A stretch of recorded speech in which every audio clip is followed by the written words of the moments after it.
BRS ప్రచార వ్యూహం పూర్తి డీటెయిల్స్. టార్గెట్ జూబ్లీహిల్స్ ప్రతి ఓటర్ను కలవటం.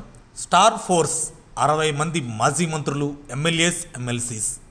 ఎక్స్ట్రా ఫోర్స్ 1000 మంది జేపీటీసీలు, ఎంపీటీసీ నేతలు జూబ్లీహిల్స్ ఓటర్లను ఇంటింటి ప్రచారంలో భాగంగా కలవనున్నారు. జూబ్లీహిల్స్ ఉప ఎన్నికను బీఆర్ఎస్ పార్టీ చాలా ముఖ్యంగా తీసుకుంది.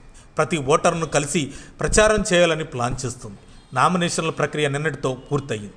నేటి నుంచి ఇంటింటి ప్రచారం మొదలైంది. ఇక పూర్తి స్థాయిలో ప్రచారం చేయడానికి బీఆర్ఎస్ రెడీ అవుతుంది. పార్టీలోని 60 మంది మాజీ మంత్రులు, ఎమ్మెల్యేలు, ఎమ్మెల్సీలు, ముఖ్య నేతలు ప్రచారంలో పాల్గొంటారు. జూబ్లీహిల్స్ నియోజకవర్గం గ్రేటర్ హైదరాబాదులో 6 డివిజన్లు పూర్తిగా, 3 డివిజన్లు పాక్షికంగా ఉంది. ఈసఫ్గూడ, రహమత్ నగర్, ఎర్రగడ్డ, వెంగళరావు నగర్, షేక్పేట్, బోరుబండ పూర్తిగా, శ్రీనగర్ కాలనీ, వెంకటేశ్వరరావు కాలనీ, సోమాజిగూడ పాక్షికంగా ప్రచారం నిర్వహిస్తారు. డివిజన్లకు 3 ఎమ్మెల్యేలు, 3 ఎమ్మెల్సీలు ఇన్ఛార్జీలుగా ఉన్నారు. వీరు స్థానిక నేతలతో కలిసి ప్రచారం చేస్తారు. ప్రతి ముఖ్య నేతకు 3-4 పోలింగ్ బూతుల బాధ్యత అప్పగించారు. ఇంకా 1000 మంది జెడ్పీటీసీ, ఎంపీపీ నేతలు కూడా ప్రచారానికి వస్తారు. కేటీఆర్ బూతుల వారీగా సమావేశాలు చేసి సూచనలు ఇస్తున్నారు.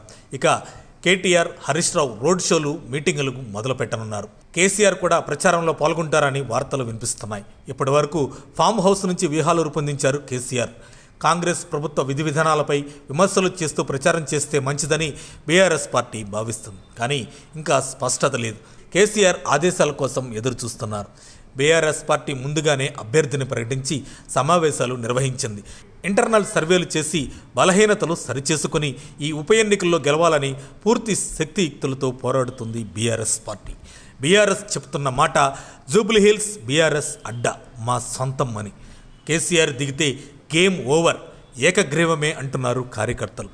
ఇది జూబ్లీహిల్స్ ఉప ఎన్నికలో బీఆర్ఎస్ 2 వారాలలో చేయబోతున్న సూపర్ ఫోకస్డ్ ఎనర్జెటిక్ ఇన్ఫర్మేషన్. మరిన్ని అప్డేట్స్ కోసం మా కాయ్ టీవీని సబ్స్క్రైబ్ చేసుకోండి. మా వీడియో కనుక మీకు నచ్చినట్లయితే లైక్ చేయండి, షేర్ చేయండి. మీ విలువైన అభిప్రాయాలను కామెంట్ బాక్స్లో తెలియజేయండి.